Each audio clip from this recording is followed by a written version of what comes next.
Listo, buenas noches nuevamente. Este cordial saludo es para efectos de la grabación que acabamos de iniciar en nuestra tercera cátedra abierta de Psicología Social y Comunitaria.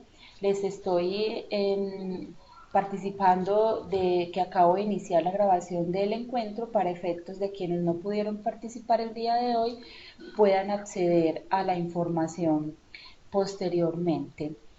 Para aquellos que también se acaban de conectar, un saludo cordial. Vamos a dar inicio entonces. Bueno, el ciclo de cátedras abiertas de Psicología Social y Comunitaria está conformado en este primer semestre de 2020 en 5 temáticas principalmente. Inicialmente no pensamos que fuera un proceso donde una temática tuviera que ver con la otra, sino que planteamos de cuestiones que son de gran importancia y que son muy significativas para el quehacer de la disciplina en relación con lo que el mundo y la actualidad nos presenta, ¿cierto? Iniciamos con una cátedra muy de contexto, muy general, hablando un poco sobre la psicología social y algunas cuestiones o algunas premisas y preguntas que ella se plantea. La segunda cátedra, por su parte, quiso hacer un énfasis respecto a la pregunta que tenemos de la injerencia de lo humano en toda esta problemática ambiental. Y esta tercera cátedra que hoy nos convoca es un ejercicio para abordar una cuestión muy amplia en realidad. Hablar de problemas sociales es hablar de un elemento que no solamente es de competencia de la psicología como tal, sino que también es una cuestión que las diferentes disciplinas de las ciencias sociales tienen como interés y incluso han hecho un amplio abordaje y acercamiento de los mismos, tales como las ciencias políticas, la sociología, el trabajo social, entre otras, ¿cierto? Entonces, ¿cuál es la dinámica que les propongo el día de hoy? Voy a hacer un acercamiento, un abordaje como muy general respecto a los problemas sociales, con base en preguntas sobre problemas sociales, problemas humanos, ¿cierto? Y a partir de ese primer abordaje, que es un abordaje también un poco teórico, pero repito nuevamente, no es el estado del arte respecto al concepto como tal, sino que es un acercamiento que nos abre la posibilidad de reflexiones y la posibilidad de construcciones a partir de sus propias consideraciones y de lo que ustedes también como profesionales en formación han ido construyendo a lo largo de este proceso formativo, o para quienes inician, que están en su segundo semestre, han ido, digamos, también preguntándose o cuestionándose frente a la elección como tal de esta profesión. Luego de ese abordaje, les propongo que hagamos un conversatorio. Son muchas preguntas que quedan allí, quizás no vamos a abordarlas todas, no las alcanzamos como a mirar, pero la idea es que podamos interactuar desde aquellas que les suscite a ustedes ese interés y ese deseo por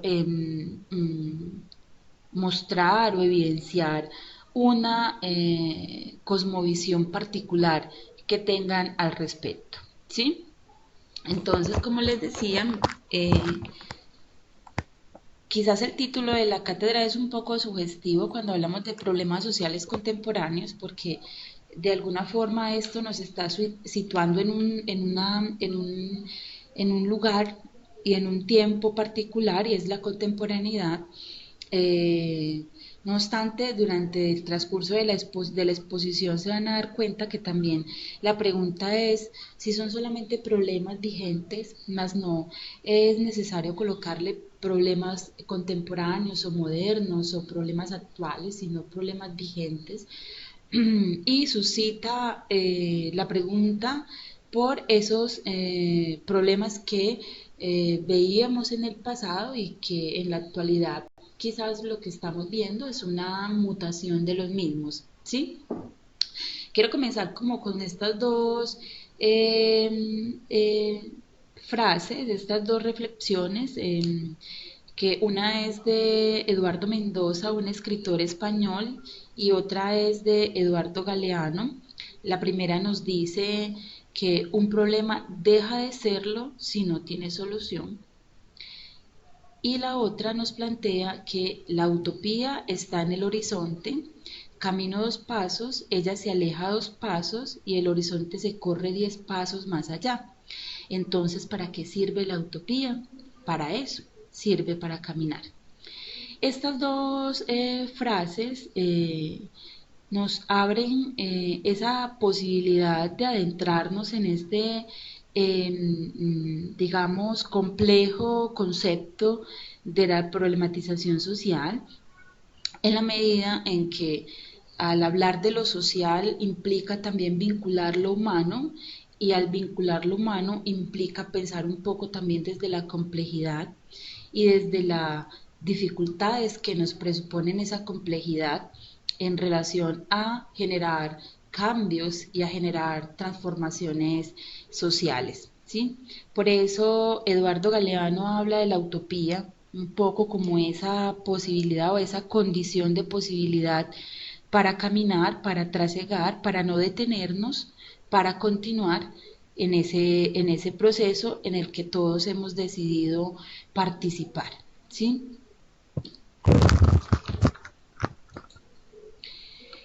Es así entonces que las preguntas que se generan en torno a esta temática que hoy nos convoca es ¿qué entendemos por problemas? ¿Sí? Es pareciera ser que la misma pregunta responde a una obviedad en la que muchos tenemos diferentes formas de respondernos, ¿cierto? ¿Hablamos de problemas sociales o hablamos simplemente de problemas humanos? ¿Hablamos de problemas actuales, de problemas contemporáneos o simplemente hablamos de problemas vigentes? A propósito de de todo este abordaje, quisiera traer a colación este autor, Gustavo Leiva, nos propone que las problemáticas emergentes o vigentes adquieren materialidad al mostrar sus rostros descarnados. ¿A qué se refiere Gustavo Leiva con esto? A que son las mismas problemáticas las que nos dan cuenta de la vigencia y de la necesidad de pensar nuestro papel y nuestro rol en relación a las mismas. Él nos habla, por ejemplo, de las violencias y la muerte que esas violencias asocian o tienen asociadas, del miedo colectivo y de la inseguridad pública, del vaciamiento de la política y del descrédito de las instituciones del Estado, de los procesos de exclusión social, de la miseria, de las inequidades sociales y de género, de la intolerancia ante la diferencia cultural del otro, del crimen organizado y la impunidad, de la represión a la protesta callejera y a los movimientos sociales, de la nostalgia de los migrantes y del encierro, en este caso de los privados de la libertad, del conflicto por la apropiación real o simbólica de los espacios públicos, de la disputa por el control de las corporalidades, perdón. Y con este, digamos, como con este bosquejo un poco abierto que nos hace el autor, nos centra entonces en esa necesidad que tenemos como profesionales de intentar volcar esa mirada frente a una comprensión de los problemas sociales o de los problemas humanos, y no solo la comprensión, sino la posibilidad de pensar cuál es nuestro papel y cuál es nuestro rol en relación a los mismos. Otros autores que también nos llaman la atención en relación a este asunto de los problemas sociales son Gonzalo Musitú y Castillo y Rosa Castillo, perdón, quienes nos hablan de que vivimos en un mundo cambiante, dinámico, lleno de incertidumbre, y creo que si hablamos de la incertidumbre en estos momentos cobra mayor relevancia, y de acontecimientos difícilmente predecibles en el que los problemas que nos afectan representan un reto para los científicos sociales, ¿sí? Creo que es nuestro momento, cuando hablamos de científicos sociales, estamos vinculando todas esas disciplinas que se preocupan por esa construcción de lo humano, el incremento del prejuicio racial, los estilos de vida cada vez más individualistas, el exacerbado consumismo, el reto de afrontar fisuras y conflictos en la población y problemas que a veces vemos que no tienen como una aparente solución en el área de la salud, problemas como el VIH, el SIDA, las drogas, la contaminación, hoy en día virus como los que estamos viviendo en la actualidad, gran número de personas y familias que se sienten solas, que se sienten aisladas, que se sienten abrumadas por problemas de extrema necesidad para la supervivencia, unas veces desde lo físico, pero otras veces también desde lo psicológico. Creo que estos autores que planteaban y abordaban estos elementos, ustedes se dan cuenta de los años, por ejemplo, Gonzalo Musitú y Rosa Castillo nos están hablando de 1992, y si lo trasladamos a este momento que estamos en el 2020, nos damos cuenta que estos que están mencionando acá no están para nada alejados, perdón, de nuestra realidad social actual.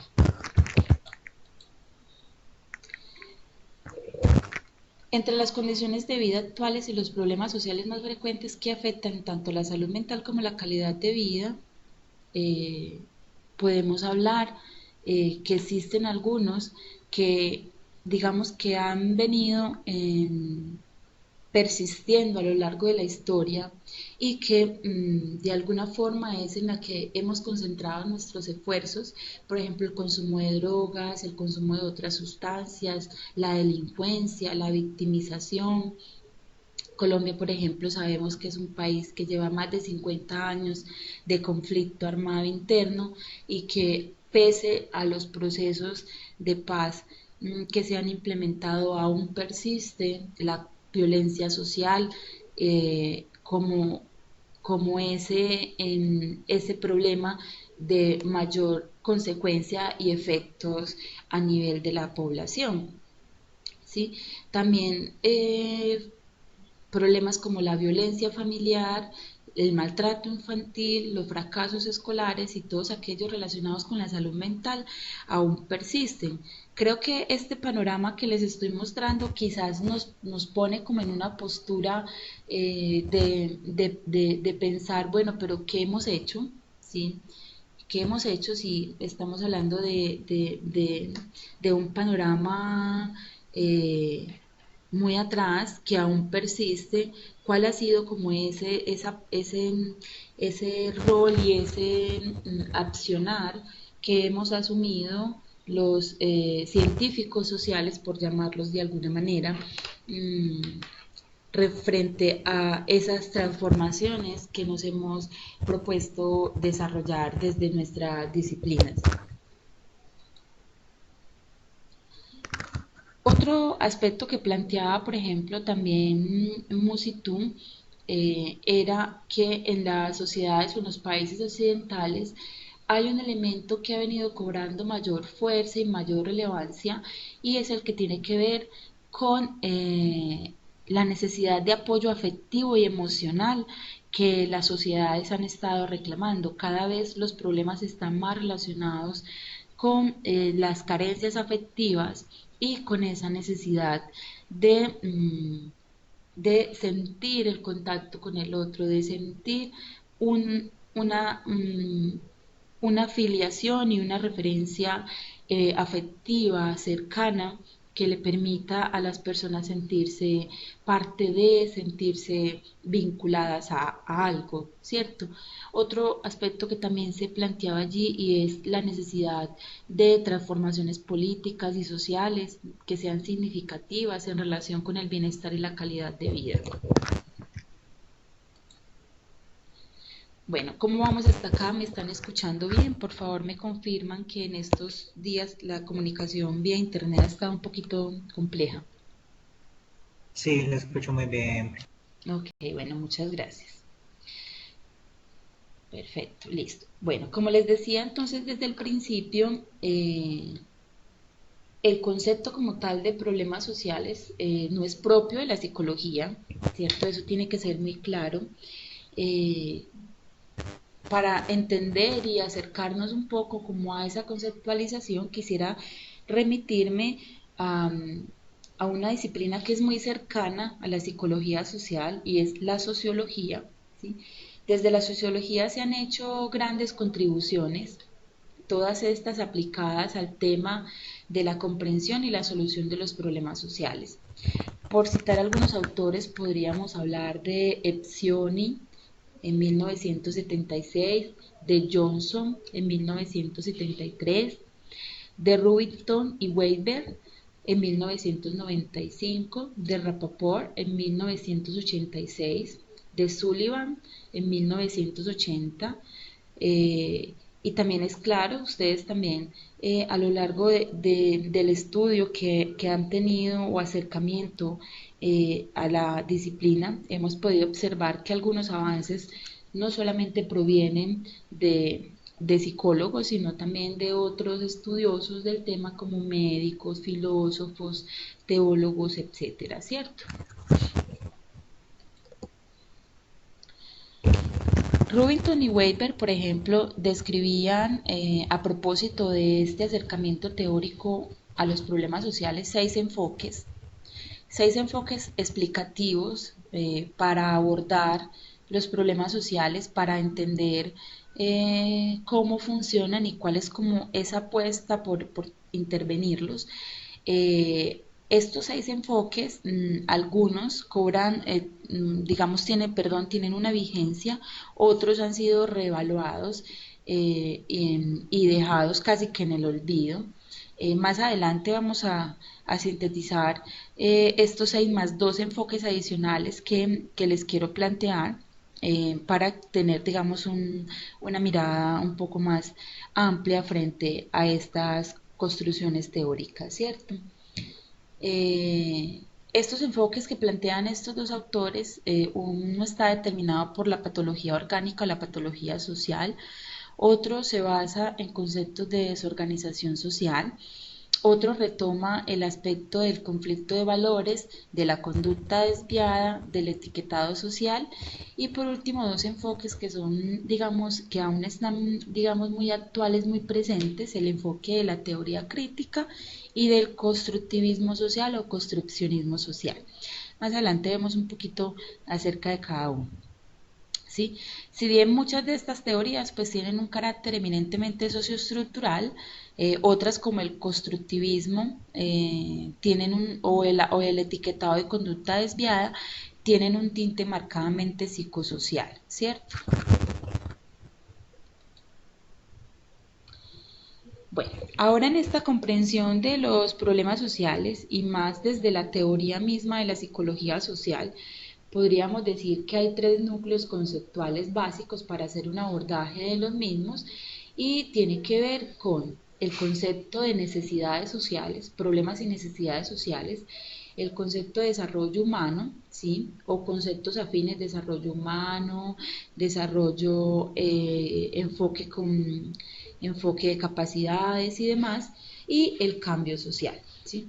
Los dos primeros representan el fenómeno de interés o el objeto del campo como tal de aplicación de la psicología social comunitaria, en el sentido deficitario o negativo, es decir, identificando problemas, identificando necesidades frente a las cuales hacemos digamos, un accionar específico. Y en el sentido positivo estaría y encontraríamos el desarrollo humano, el bienestar social y la calidad de vida, o ese cambio social como aquello que queremos lograr con ese proceso de acercamiento en relación a los problemas sociales humanos, ¿cierto? En este sentido, el cambio social constituye el objetivo, digamos, genérico, ¿sí? Que se diferencia del cambio psicológico individual. Buscamos como vehículo para alcanzar el desarrollo humano y resolver los problemas sociales, ¿sí? Entonces el cambio social se nos vuelve ese vehículo a través del cual queremos generar desarrollo humano, bienestar, calidad de vida y resolver esos problemas sociales. Ahora acerquémonos un poquito a algunas nociones frente a lo que es el problema social o qué es un problema social. Es un concepto que muchos de nosotros usamos de manera muy indiscriminada, ¿cierto? Yo creo que todo el tiempo, cuando formulamos una investigación, cuando estamos acercándonos o hablando de las situaciones problemáticas que vive una sociedad, un país, una comunidad, utilizamos el término problema social, ¿sí? Para hacer este acercamiento les quiero compartir cuatro nociones, todas ellas, algunas comparten consideraciones muy comunes, ¿sí? Por ejemplo, Fuller y Myers nos hablan de que un problema social consiste, mire, oígase bien, en una definición subjetiva, ¿sí?, de una condición objetiva. Esto suena un poco complejo, sobre todo porque establece esa dicotomía entre lo subjetivo y lo objetivo, existiendo cuando hay una divergencia real, mire, o imaginada entre la realidad y una norma social apreciada por un número considerable de personas, ¿sí? Esta definición de entrada nos pone que hay una condición, ¿sí?, que es percibida por un número de personas como algo que no se ajusta, ¿sí?, que no se ajusta a esa realidad deseada o a esa realidad satisfactoria. En el caso de Sullivan y otros, se afirma que un problema social existe cuando un grupo influyente percibe una condición social que amenaza sus valores y puede ser remediada a través de la acción colectiva. Frente a este planteamiento de Sullivan, la pregunta es, ¿cuál es ese grupo influyente? Si estamos del lado del gobierno, del lado de la comunidad, del lado de los grupos sociales, la sociedad civil. Bueno, son preguntas que quedan allí en el aire.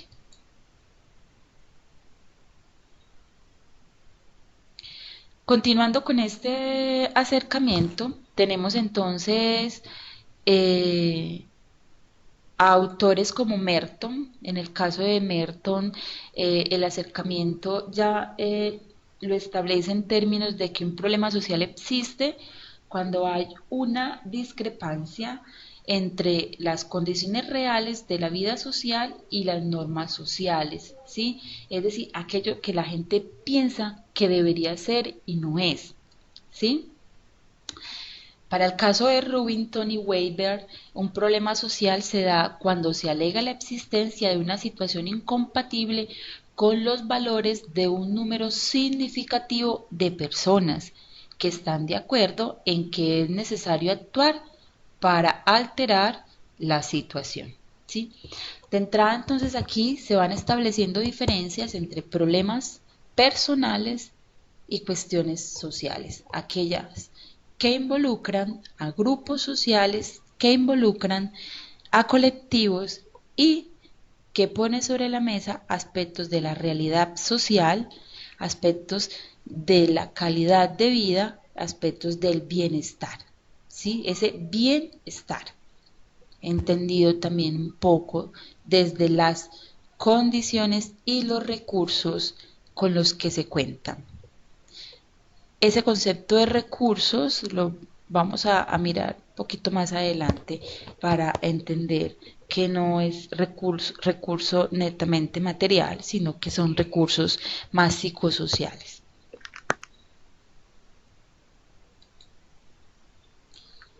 Como les hablaba anteriormente, entonces hablamos de los enfoques teóricos, ya hablamos, hicimos un acercamiento un poco frente a la conceptualización y a la comprensión de problemas sociales. Ahora vamos a abordar un poco algunos enfoques teóricos. Bueno, quiero hacer aquí como un breve receso para enviarles el link de asistencia, por favor, les agradezco para que registremos la asistencia. Para nosotros es de gran importancia conocer quienes están participando como de este proceso y eso también nos ayuda en caso futuro que tengamos que contactar para remitirle algún material, pues aquí contamos como con la información. Ya les estoy mandando por acá por el chat. ¿Listo? ¿Listo? Sé que hoy contamos también con algunos invitados externos. Entonces, bienvenidos a algunos egresados del programa de psicología. Para nosotros es muy grato tenerlos acá. Eso habla de ese interés por seguir construyendo conocimiento y construyendo desde el aporte de su experiencia ya profesional.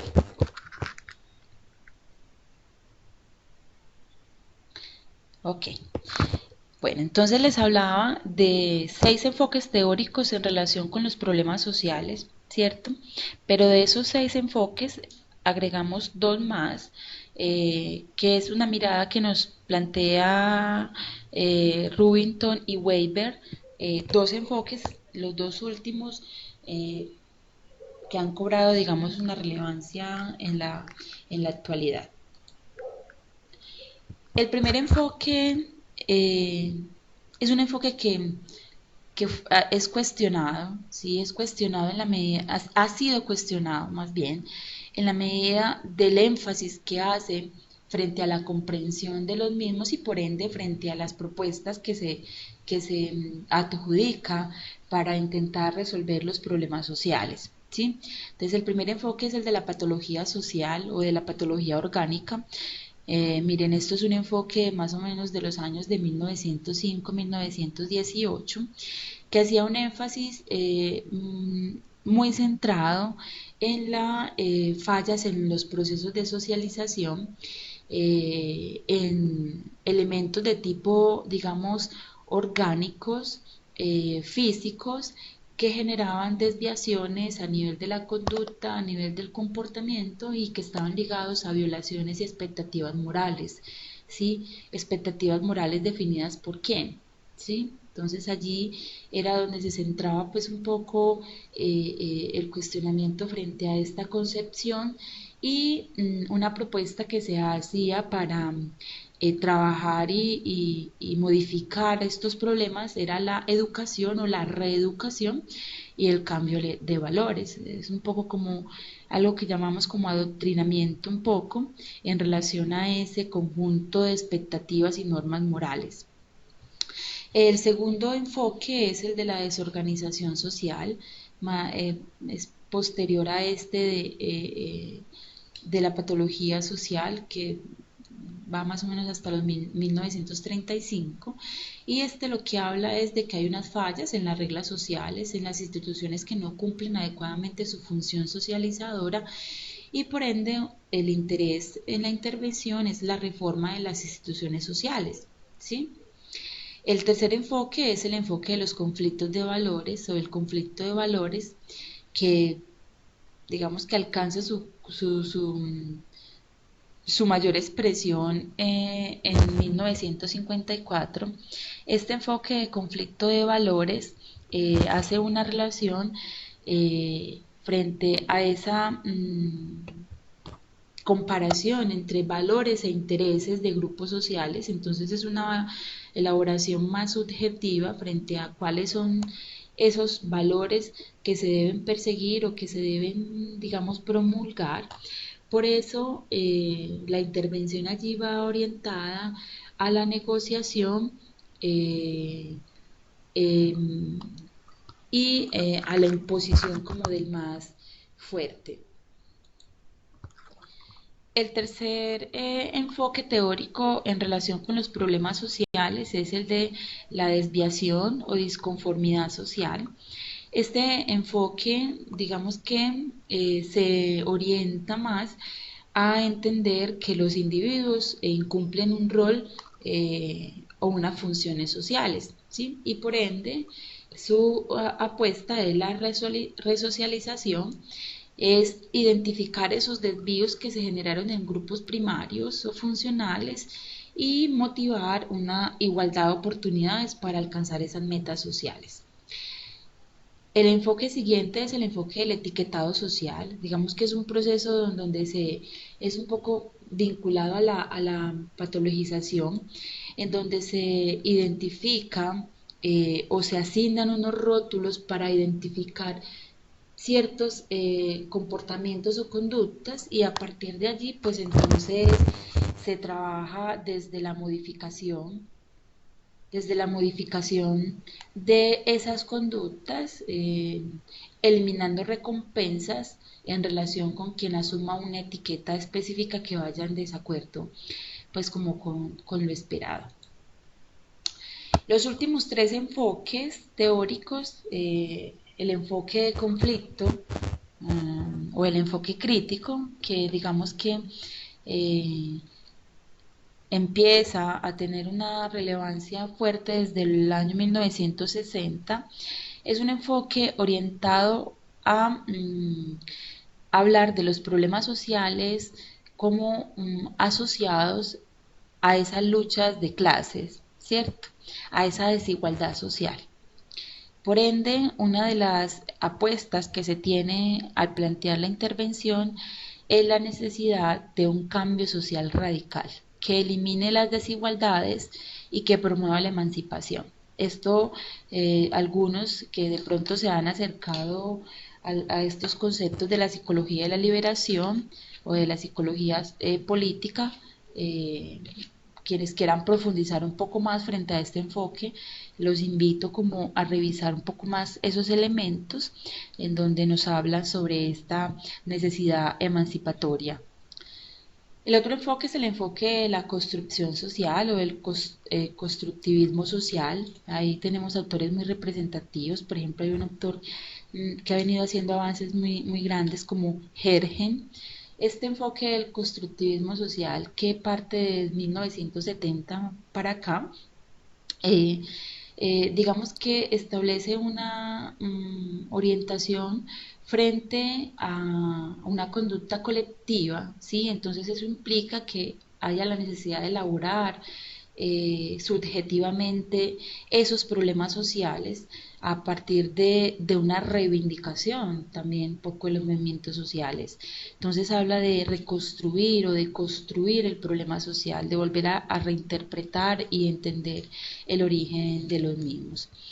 Y el último enfoque, que es el neoliberal conservador, que digamos que toma fuerza en 1980, es un enfoque centrado muy en las élites, centrado muy en la postura y la posición del gobierno frente a su intervención o no para garantizar condiciones de funcionamiento de la sociedad. Sí, entonces, ¿cuál es la intención allí?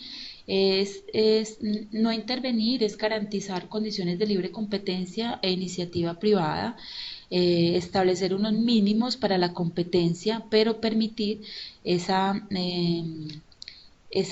digamos, posibilidad de que cada individuo se enfrente por sí solo a las condiciones propias de la sociedad y del mercado como tal.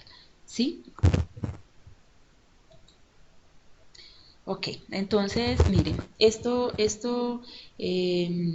son maneras que nos ayudan como a entender un poco también ciertos programas y acciones sociales que se plantean en relación con los problemas sociales, ¿cierto? Desde allí ya vamos teniendo como claridad cuando identificamos cómo se trabaja desde diferentes políticas sociales o desde diferentes apuestas de intervención, ¿sí? Algunos componentes de los problemas sociales, algunos que son internos, que nos ayudan como a definir también y entender más qué es un problema social, es que debemos distinguir, les decía ahorita, de problemas sociales, de problemas personales, perdón, a cuestiones sociales, de que existe una parte objetiva, es decir, esa situación o condición social dada, de que lo subjetivo tiene que estar relacionado con los valores compartidos que definen un estado de cosas como deseable o ideal, de que debe haber una conciencia de esa discrepancia entre lo ideal es decir, la norma social y la condición social real, de que debe haber una discrepancia que debe ser percibida por muchas personas o bien por un grupo, ¿sí? Que sea funcionalmente significativo, influyente, que implica la percepción colectiva de que es necesario actuar para modificar la situación indeseable,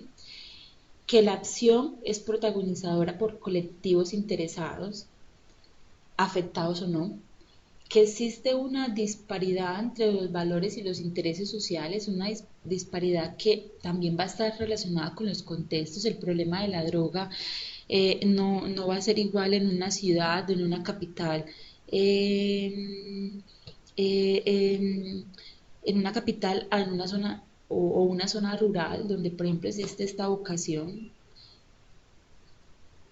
Estoy aquí para hacer como una precisión y que no me malentienda frente a esto que les acabo de exponer, y es, por ejemplo, el asunto de la producción de la cocaína, de la marihuana, no es lo mismo para comunidades urbanas como para comunidades indígenas, en donde tal vez han tenido una vocación de la marihuana como un asunto medicinal y demás, ¿sí? Los problemas son patentes o latentes también. En los primeros existe una conciencia del problema. En lo segundo existe objetivamente una condición indeseable, ¿sí? Pero esa conciencia del problema puede que no se acepte como algo negativo. Entonces también hay problemas latentes, ¿sí? Que no son visualizados de manera explícita, ¿cierto? Otros componentes que son ya más factores contextuales tienen que ver con las normas y los valores que se definen subjetivamente de alguna situación. Tiene que ver con el asunto del poder, es decir, el acceso a los recursos sociales claves para ayudar a definir los problemas sociales, los grupos de interés o quienes están siendo afectados por el asunto problemático, la diversidad cultural o social, ¿cierto? Es decir, es fuente de problemas sociales y genera visiones diferentes o divergentes. El etnocentrismo, que también contribuye a definir como problema social en una sociedad asuntos que para otras no lo son. La democracia y las minorías, quién decide qué es bueno o malo o problemático para todos. ¿Sí? Excluir a las minorías más necesitadas, definir problemas sociales en función de intereses propios. Ahora bien, para adentrarnos un poco a esta cuestión de los problemas sociales y las necesidades, es importante tener claro que desde la psicología social, cuando abordamos los problemas sociales, inminentemente estamos hablando de necesidades, ¿sí? O estamos hablando de necesidades psicosociales, en la medida que es un concepto que ha sido trabajado y que ayuda a identificar más esa expresión psicológica en relación a la satisfacción de necesidades, ¿sí? Entonces, las nociones de problema y necesidad social son similares, son bastante similares a nivel conceptual y metodológico, pero existen diferencias allí. Por ejemplo, el problema social ha sido más abordado desde la teoría sociológica, como les decía, pero la necesidad social es más común desde la literatura psicológica, ¿sí? Algunos comparten un núcleo significativo de cuestiones sociales negativas y perjudiciales, tales como la idea de el déficit o la falta de algo, ¿sí? Eh, en la necesidad, ese asunto de carencia es más relevante, mientras que en el problema está más asociado a un asunto de dificultad, ¿sí? A la necesidad de actuar para solucionar algo. Una necesidad insatisfecha puede ser un problema social. Esa consideración de la necesidad como déficit o como carencia, pues ha venido también evolucionando un poco para ayudarnos a entender más esa posibilidad de actuación que tenemos desde nuestra disciplina. Por ejemplo, hay una consideración, y quiero retomar aquí el concepto que plantea Lewin, de la necesidad no como un estado de privación de algo, sino como una tensión entre la persona y el entorno, ¿cierto? Una tensión que conlleva a que el comportamiento va a estar siempre direccionado a cambiar en la situación actual, ¿sí? Que el comportamiento dependerá en buena medida de la relación entre la persona y su entorno, ¿sí? Esa necesidad que emerge en las personas en relación a lo que su entorno les está proveyendo. Un aspecto clave que corresponde a los psicólogos sociales es analizar los valores y las metas macro y microsociales y la capacidad de los individuos para satisfacer las necesidades psicosociológicas y cómo, en qué medida estas dimensiones se ven afectadas por los sucesos y las transformaciones o fisuras macrosociales.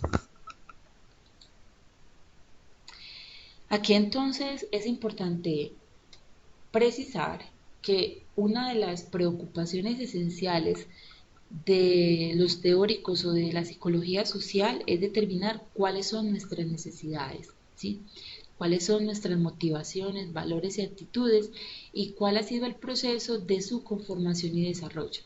Aquí podemos echar mano de algunas teorías como la teoría de la pirámide de necesidades de Maslow o la teoría de las necesidades de Manfred Machniff, ¿cierto? Que han sido autores que nos han venido dando luces al respecto.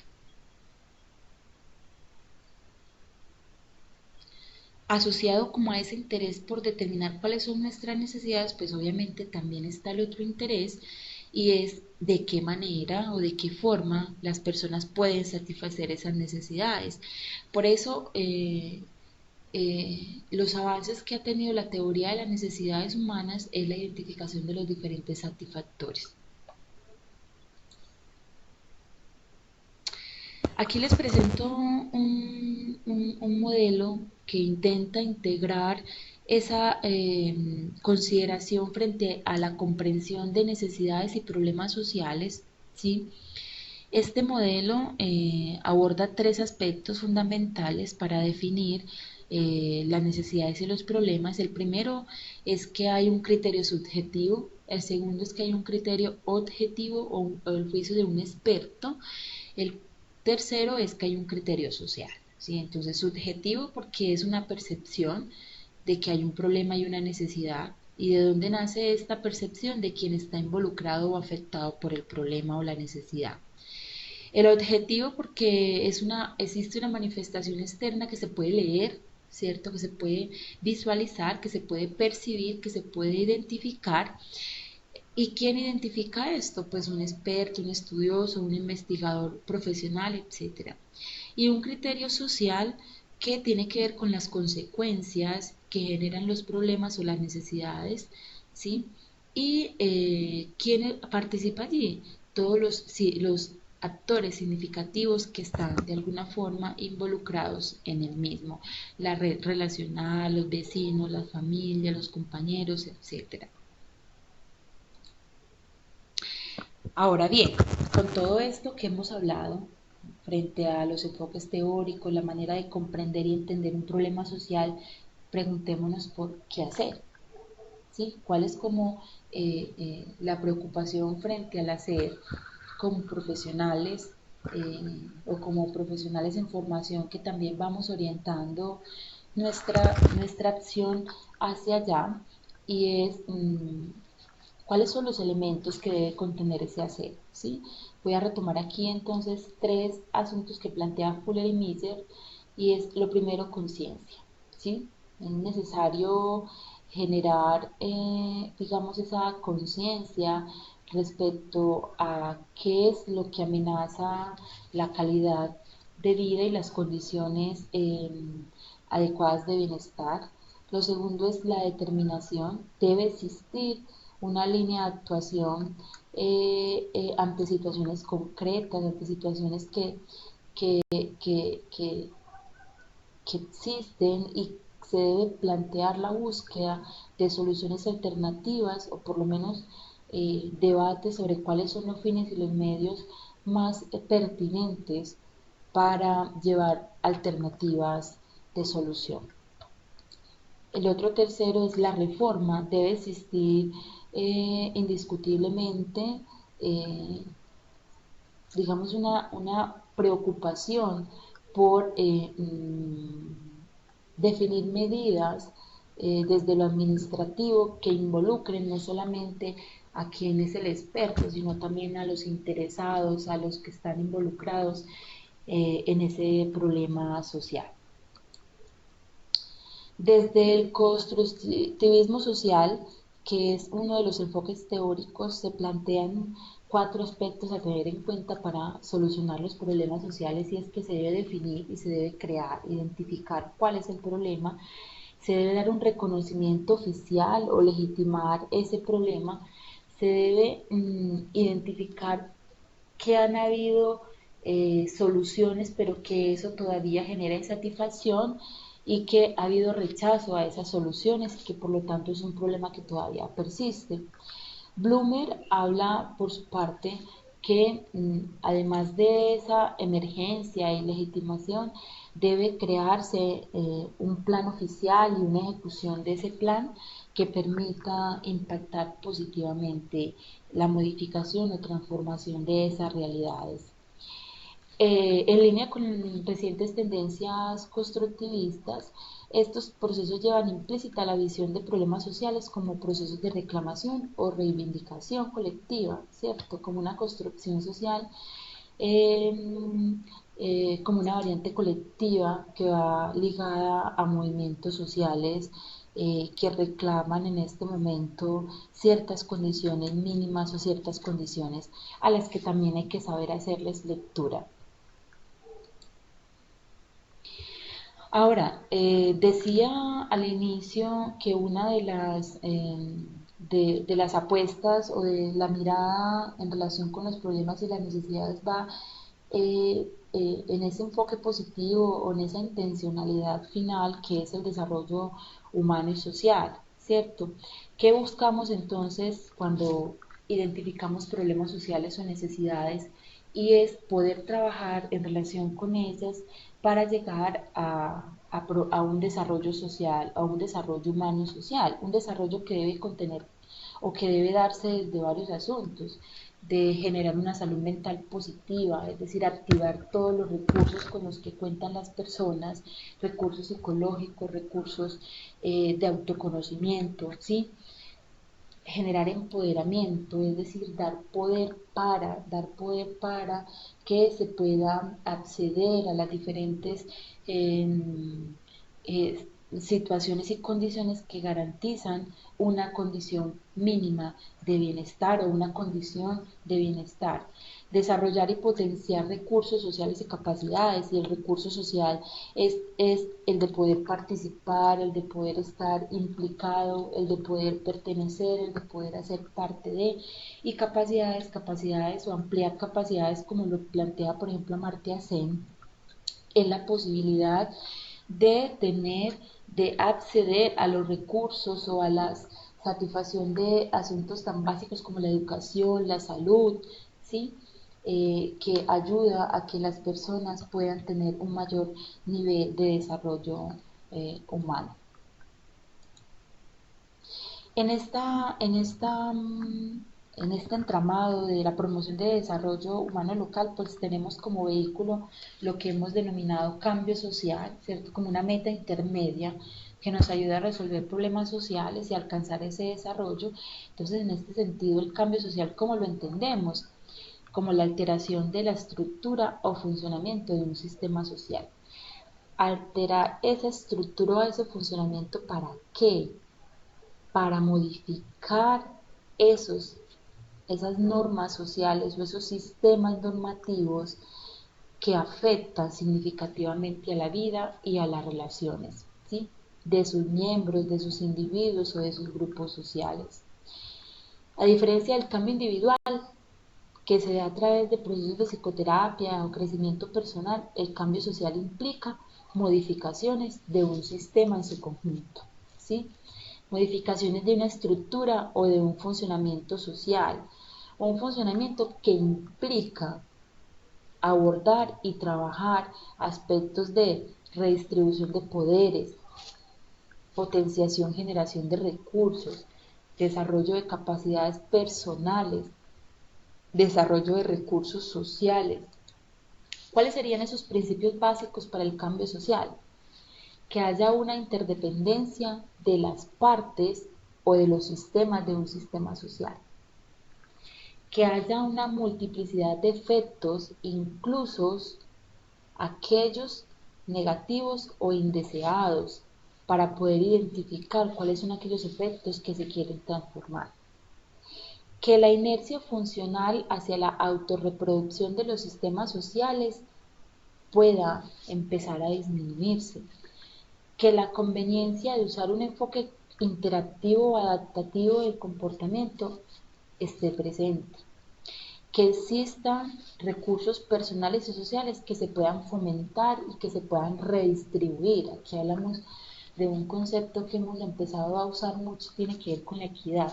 ¿Sí? La equidad no es lo mismo que igualdad.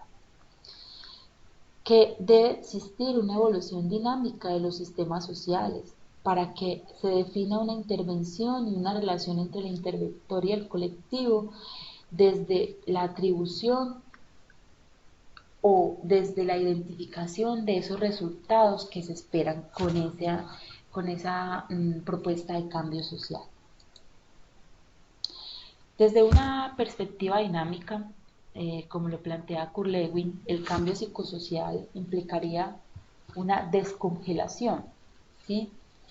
Descongelación en términos de identificar esas fuerzas individuales y grupales interdependientes que mantienen ese estado como paralizado, ese estado de quietud, ese estado de inmovilizarse, o como lo plantea Marisa Montero, la naturalización, que nos ayuda a la descongelación nos ayudaría entonces a encontrar un nuevo equilibrio, un equilibrio que permita o que se da desde la participación activa de todos los miembros de ese grupo o de ese proceso. Bueno, hasta aquí, ¿cómo vamos? ¿Hay alguna apreciación? Igual vamos a tener ahorita un momento para que conversemos al respecto, pero quisiera como hacer una retroalimentación si hasta el momento me han escuchado bien, si estamos conectados en este mismo espacio y momento.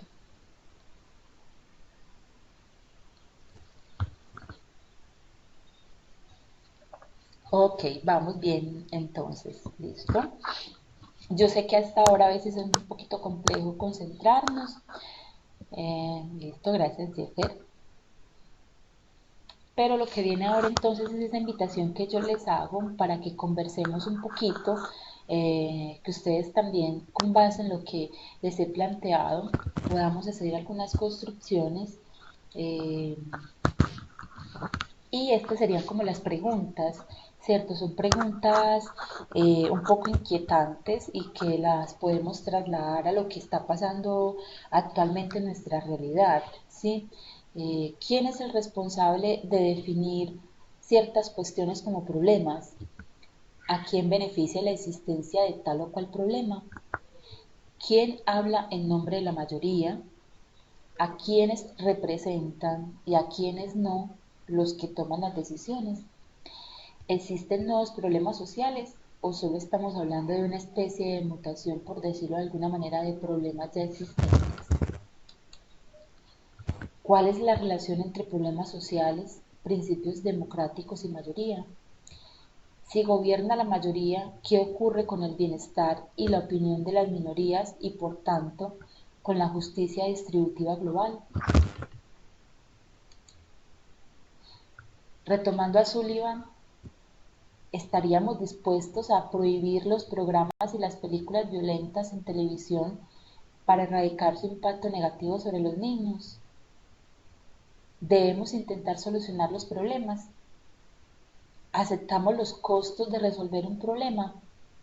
Aceptamos, por ejemplo, los costos de mantener limpio el aire y las aguas. En la cátedra anterior de psicología ambiental veíamos un poco cómo el tema de la conciencia colectiva en relación al cuidado del ambiente, sacrificar el uso del carro por el beneficio del aire, si estamos dispuestos.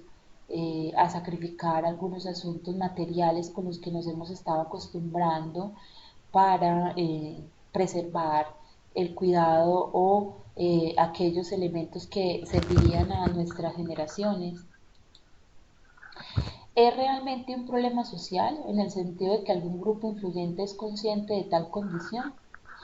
¿Puede el problema ser resuelto a través de la intervención humana? Por ejemplo, catástrofes naturales o climáticas que no son humanamente corregibles aun cuando se pueden contribuir a aliviar sus consecuencias. Queremos resolver el problema, es decir, estamos dispuestos a asumir nuevamente los costos sociales, como sacrificar determinadas libertades o modificar arreglos sociales básicos. Estas son como las preguntas que les hago. Yo sé que son muchas, muchas, muchas, pero bueno, aquellas que se hayan quedado en el tintero, me gustaría como abrir micrófonos. Quién quiere? Hola chicos, ¿me escuchan? Hola, hola. Sidney me dice que se está entrecortando.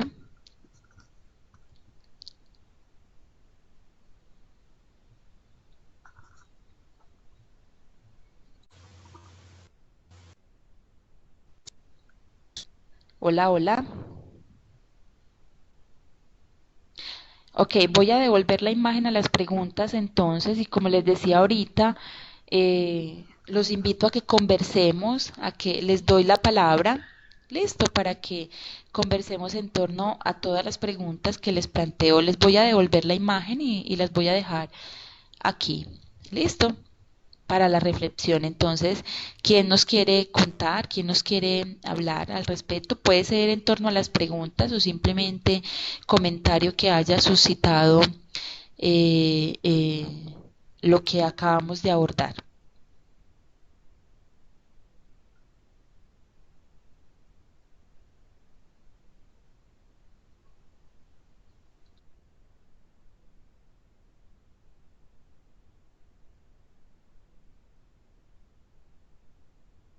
Hola, creo que sí, ahora sí volvió como mejor el audio, ¿cierto? Hola, hola chicos.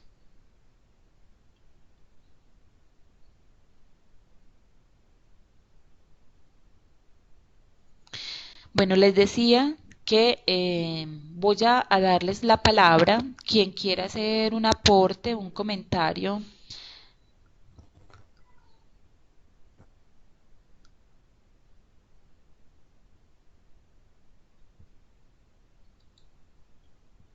Martín me dice que se está entrecortando, se está dañando el audio.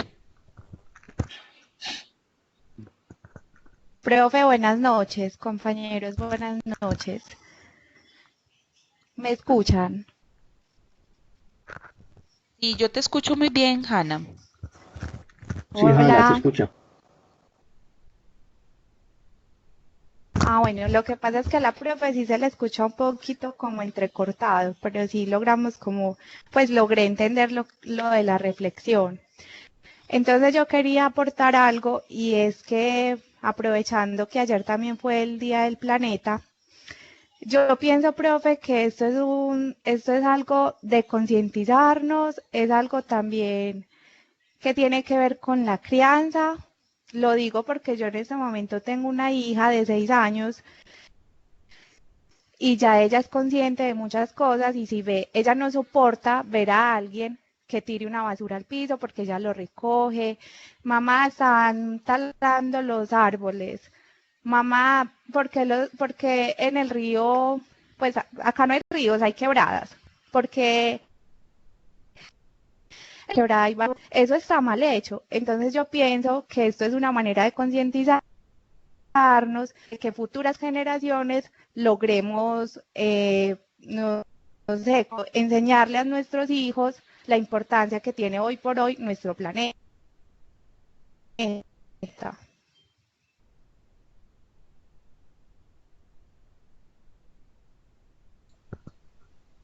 Hola, Hanna, muchas gracias por el aporte. ¿Me siguen escuchando mal o ya mejoró un poquito más, chicos? Mejoró, profe.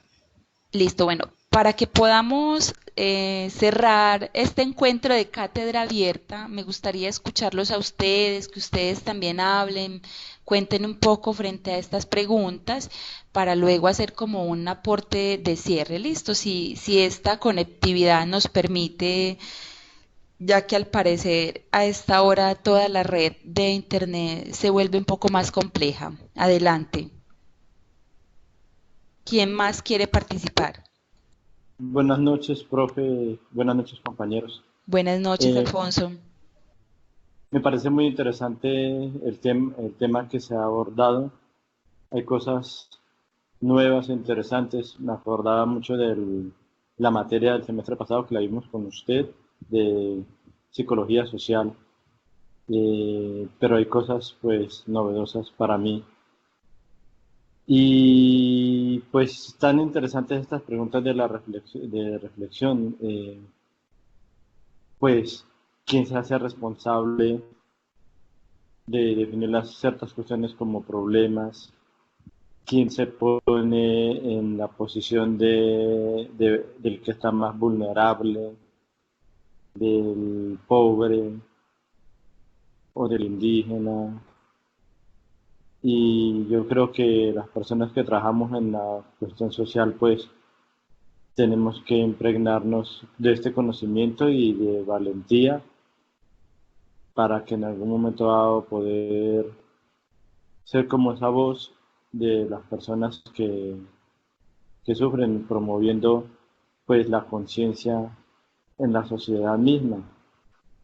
Eh, yo he trabajado en sectores muy pobres, por ejemplo, hay un municipio que se llama Colombia Huila, en el departamento de Huila el municipio se llama Colombia, y ahí se veía situaciones muy difíciles.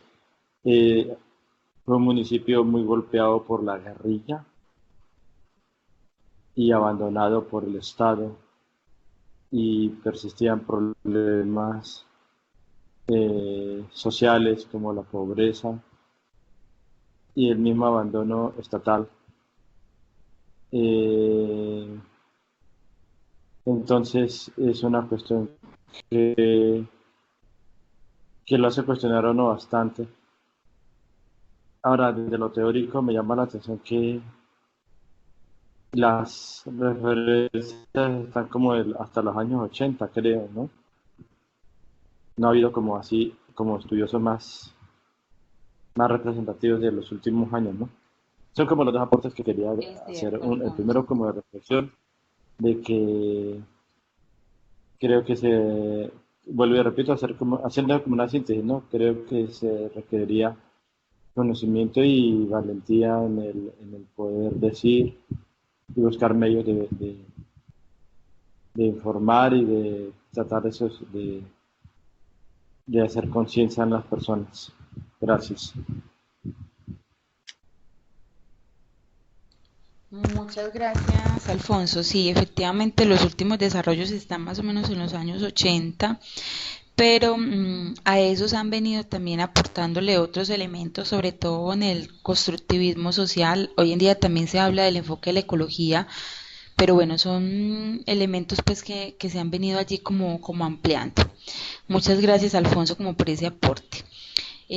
¿Alguien más nos quiere como contar un poquito, por ejemplo, frente a la pregunta, ¿ustedes qué tanto creen que existen nuevos problemas sociales o simplemente estamos hablando de los mismos, solo que con otro enfoque, otra mirada? Profe, yo. Hola, adelante, Arisa. Bueno, precisamente sobre esa quería hablar. Y es que, pues, de acuerdo con el libro, bueno, el capítulo del libro que estábamos leyendo de aprendizaje humano, pues yo pienso que sí existen nuevos problemas sociales, pero la sociedad se hace muy ciega a esto, porque, por ejemplo, yo veo pues que el sistema educativo es muy repetitivo. O sea, yo siento que, pues desde que uno estuvo en el colegio hasta ahorita que están pues sus familiares más pequeños o todo eso, pues siento que nada ha cambiado, siento que siempre se ha inculcado como esa manera de colocar en un pizarrón una información, usted la debe de asimilar y se le hace un examen.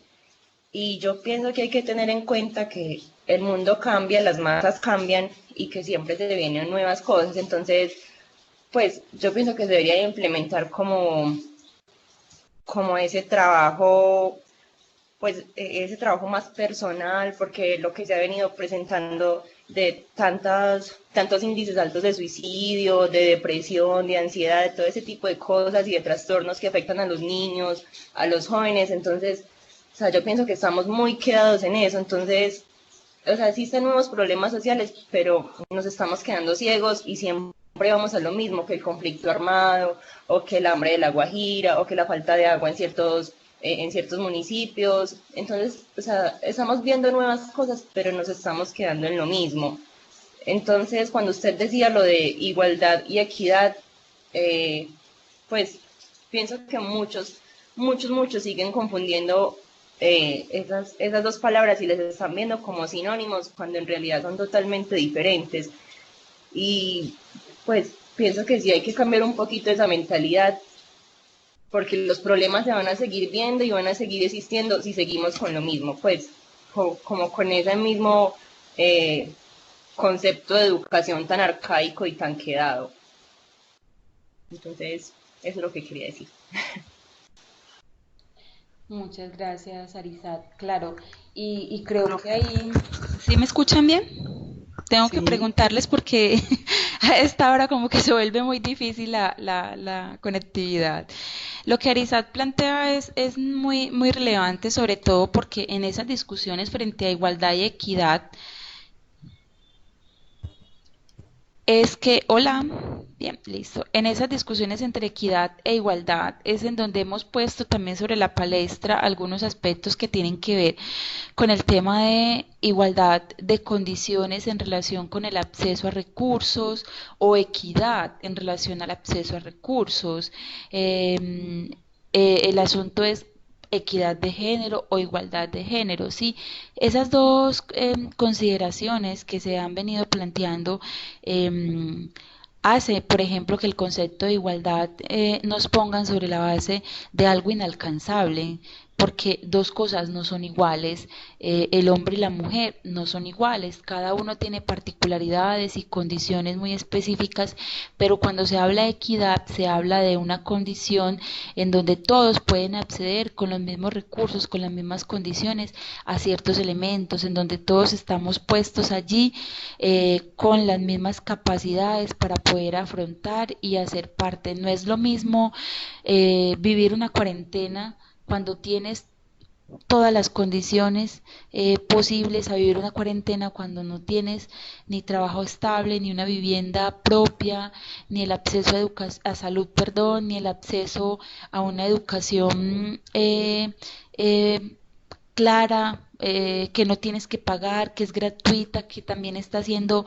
facilitada como por los programas y las políticas sociales, ¿sí? Allí es donde viene también como la discusión y creo que la pregunta y la reflexión por a qué estamos dispuestos a sacrificar para garantizar la solución de diferentes problemáticas sociales. Usted pregúntese si está dispuesto a sacrificar ciertas comodidades y condiciones en pos de trabajar por un asunto relacionado con el acceso y aquí sí cabe la palabra y es igualdad de oportunidades, ¿sí? En relación a obtener, por ejemplo, un empleo por concurso de méritos, no un empleo que es dado por una voluntad política, por ejemplo, ¿sí?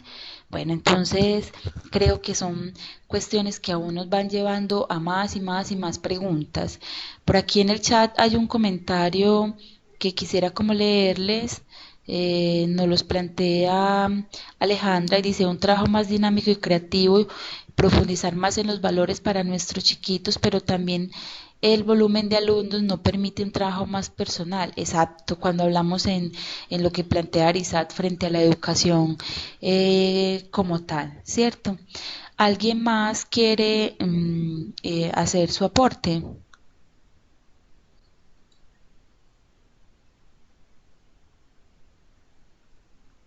Hola, hola, Profe, hola. Buenas noches. Soy Eric Valencia. Voy a ser de abogado del diablo. Dale, Eric. ¿En qué sentido? A ver, yo pienso que miremos la igualdad y las diferencias que han habido desde que éramos cavernícolas y seguimos iguales. Por eso hay quienes dicen que eso no va a cambiar. El día que seamos iguales, ese día, digamos que las cosas no funcionan. Pienso, pues, estoy mirando de abogado del diablo y las cosas hacia atrás. Hay gente que tiene perfiles neuropsicológicos demasiado, digámoslo, malos, o hay gente que nunca va a ceder a otro, nunca van a tener un pensamiento altruista, nunca le va a importar el otro. Esas personas en parte se hacen, en parte se educan y en parte traen algo de su comportamiento genético. Entonces, dice uno, esto es inherente, esta desigualdad es inherente al ser humano, que intentamos pulirla, sí, para poder vivir mejor, pero es parte de la secuencia de la evolución normal que intentamos, pero nunca llegamos a ella. Eric, y con eso que planteas, entonces el panorama para nosotros como profesionales de las ciencias sociales humanas es que es poco Que esperanzador. siempre, que siempre nacemos y nos educamos pensando en ayudarle al otro. Pienso que es la misión de los que vivimos en salud y la misión en el planeta es ayudarle al otro y morimos ayudándole al otro y morimos en la tarea y no cambia. Le cambiamos algunas cosas en algunas comunidades, en algunas personas, pero es que son tantos los que empujan al revés que uno dice, a veces es muy difícil y cansa. Entonces digo que se muere en el intento porque el concepto altruista de los que trabajamos en salud es desde que nace hasta que muere, pero en esa no la pasamos toda la vida. Estoy haciendo un comentario pesimista, pero obviamente no implica que tengamos que estar pensando de esa forma. Yo pienso que uno tiene que estar luchando porque las cosas funcionen bien, pero sabemos que tenemos enemigos muy grandes afuera. El grado de Profe, corrupción ¿puedo es hablar? abismal, pienso yo. Bueno, eso es un punto muy interesante. Me gustaría como escuchar. Alguien por allí pidió la palabra. Creo que fue Silvia, Yo, ¿cierto? Arizat, yo. Hola, Arizat, dale. Profe, yo soy algo así como protestante, de alguna manera. Bueno, con Eric creo que respeto mucho, mucho, pues mucho su punto de vista y obviamente pues cada uno lo mira desde su persona, creería yo. Entonces, y sin ofender, claro está, pues para que a nadie se vaya a sentir mal. Lo que pasa es que yo pienso que uno no ve las cosas como son, sino como uno es. Entonces, yo pienso que si uno está con esa mentalidad de que yo no puedo hacer algo porque todo el mundo hace lo mismo, entonces no va a cambiar, o sea, usted no está haciendo nada, porque uno debe hacer algo para que ese otro alguien se contagie de lo bueno y siga proyectando cosas buenas.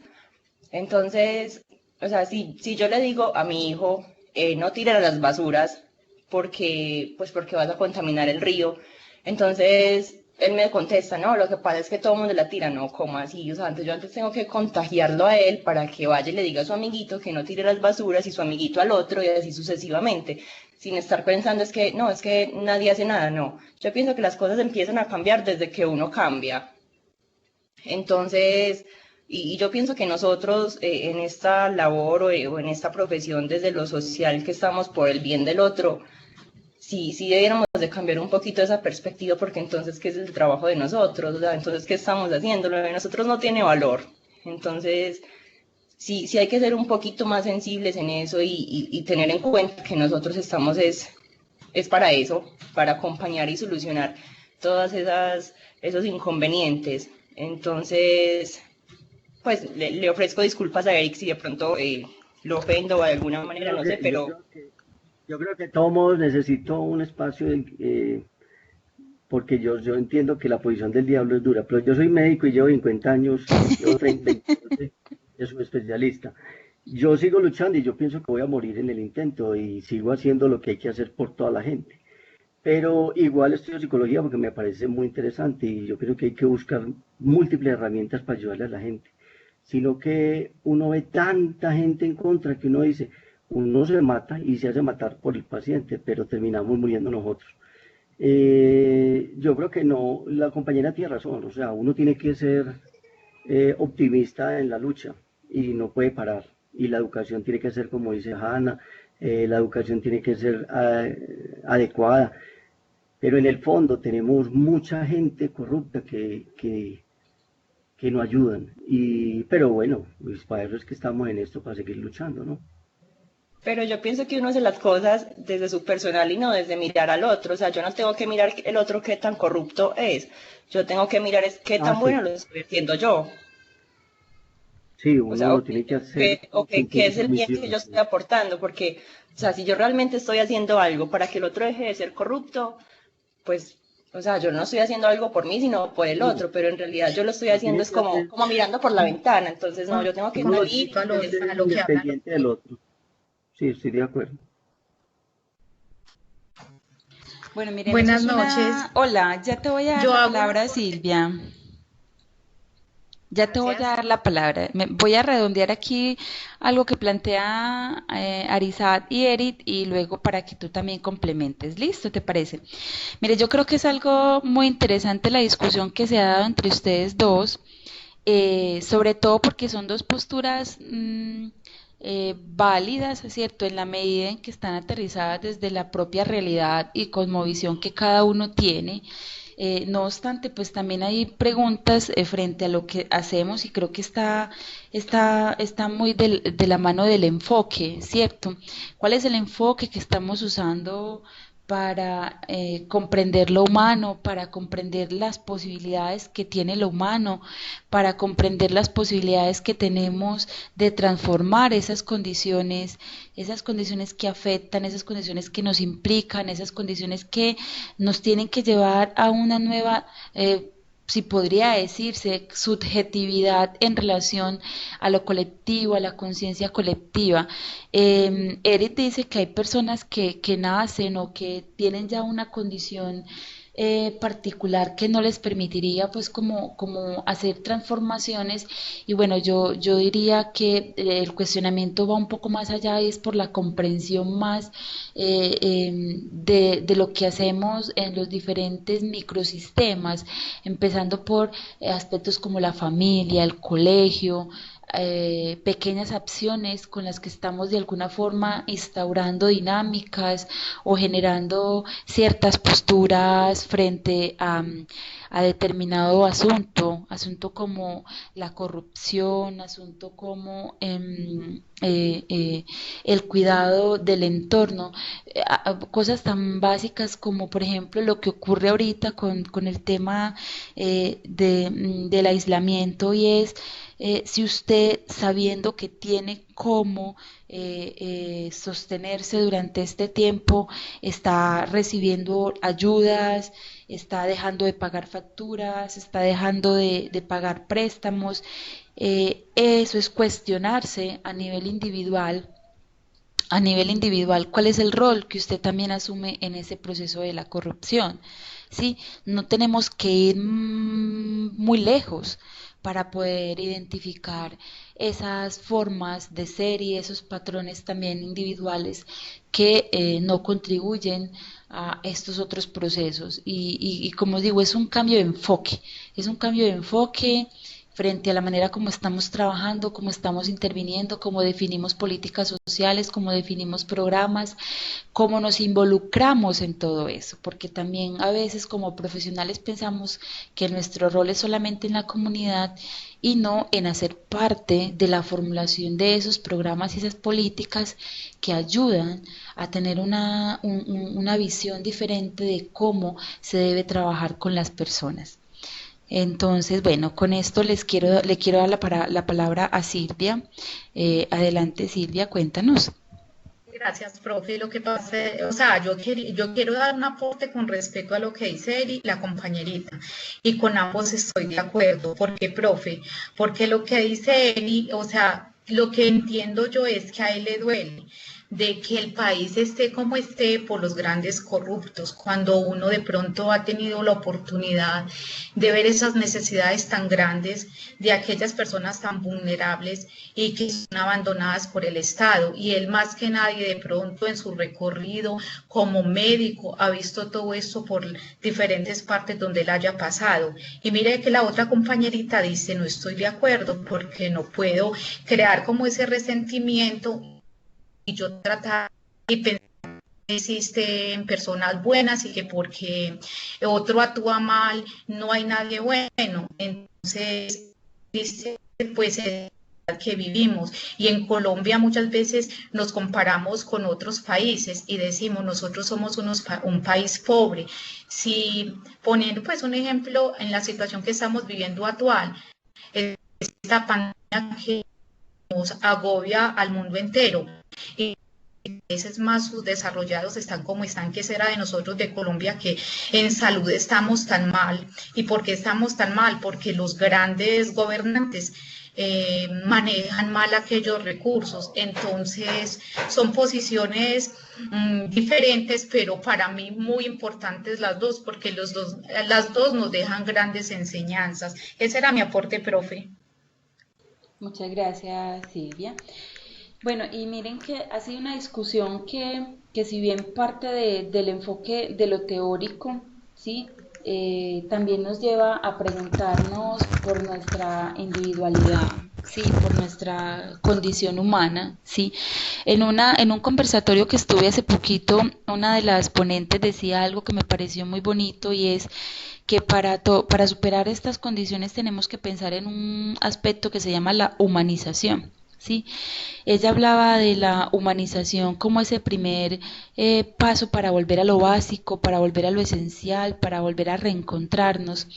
Y creo que desde allí queda también la reflexión frente a este tema de problemas sociales contemporáneos o problemas sociales actuales y cuál sería nuestro rol como profesionales en relación con la solución de los mismos, un rol que también parte indiscutiblemente de nuestra postura como sujetos, de nuestra postura como ciudadanos, ¿sí? No como individuos, porque la individualidad termina a veces siendo una postura también muy egoísta, sino como seres humanos que pertenecemos a un entramado de relaciones compleja y a un conjunto de interacciones que van en diferentes vertientes y en diferentes vías.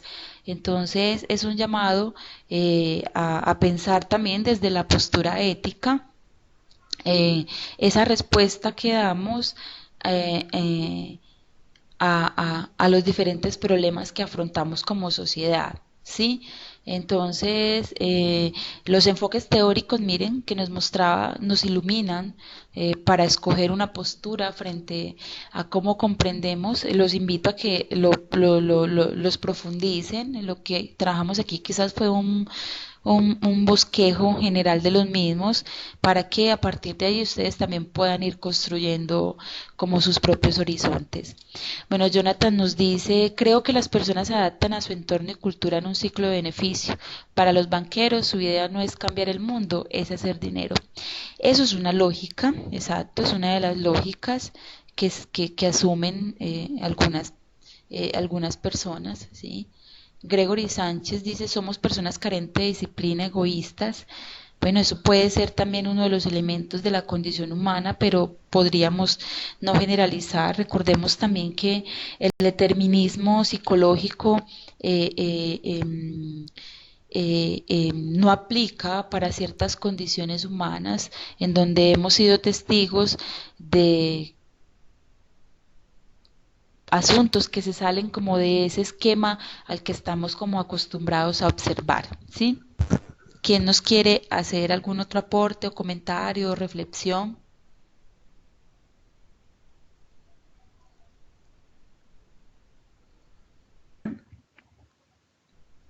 Andrés.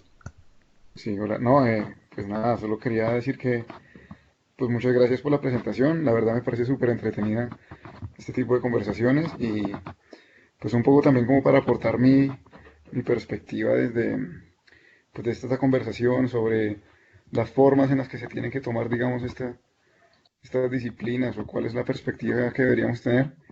Me parece que para esto y para realmente solucionar gran parte de los problemas sociales, o al menos para tratarlos, porque creo que solución es simplemente como un ciclo, hay que reconocer ambos aspectos, digamos, de sí mismo, como humanos y como sociedad, que digamos es como una replicación de esos elementos personales a un nivel más grande, ¿no? Entonces, claro, todos tenemos un componente de egoísmo, pero también de altruismo.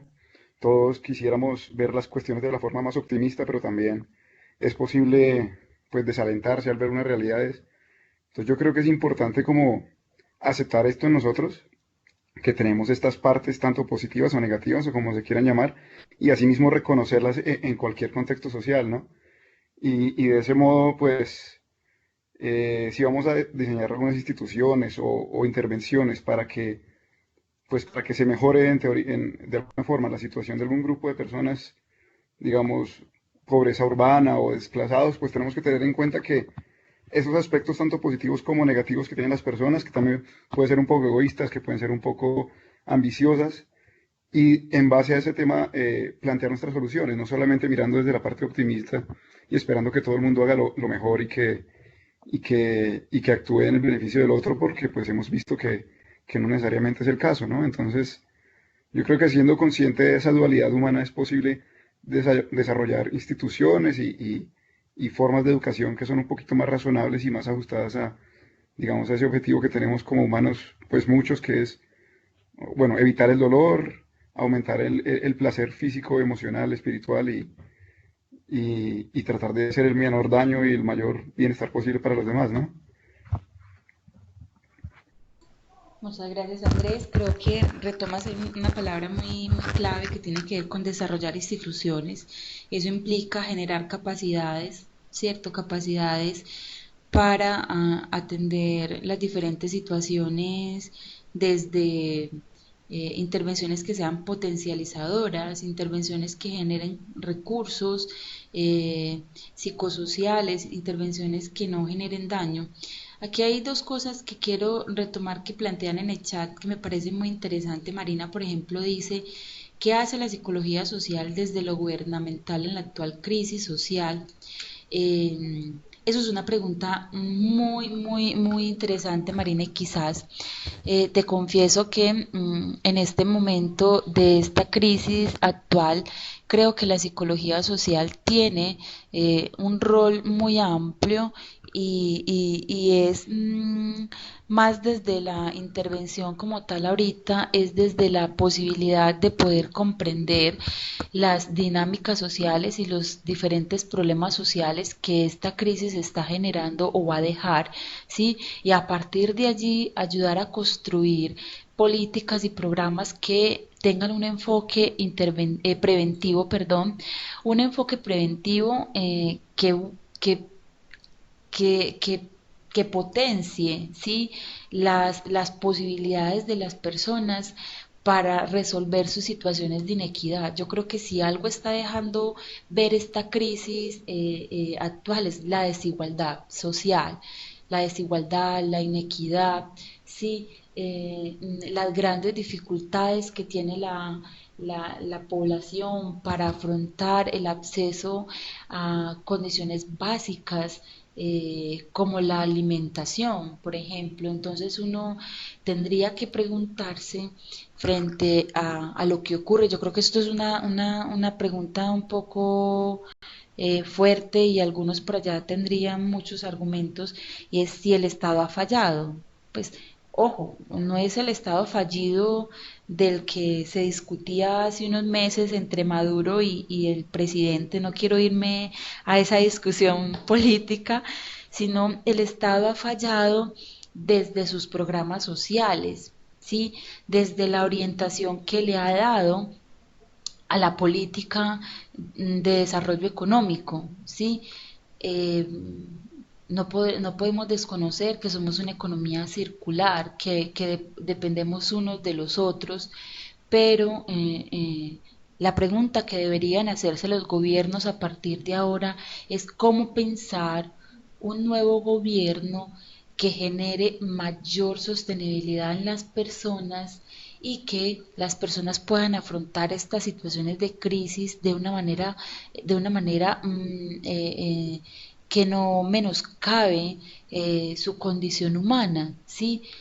¿Cómo podemos garantizar una vivienda digna? ¿Cómo podemos garantizar unos mínimos de condiciones? Bueno, con la participación también de la ciudadanía, con la participación de las personas. Bueno, por aquí exacto, cuando hablamos de Estado fallido, pues yo no saco a la ciudadanía, porque la ciudadanía también hace parte de estos procesos. Cuando hablamos de la gobernanza, nos involucramos allí en ese ejercicio de gobernabilidad, ¿sí? Dice, la humanidad es una raza en constante evolución, donde el desarrollo personal y social se va fusionando en la medida que se va planteando su momento en la historia. Si bien aún falta mucho, hay que aceptar que sí hay cambios positivos en la historia de nuestra raza. Eso es una postura bastante interesante también. Santiago Gregory nos dice, creo que la humanidad es llevada al cambio cuando la misma naturaleza se cansa de nuestro comportamiento y nos lleva al límite, haciendo posible la manifestación del cambio. Sí, cuando estamos en situaciones límites, muchas veces nos vemos abocados al cambio. Todo tiene que trabajar como una unidad, gobierno y sociedad. Exacto.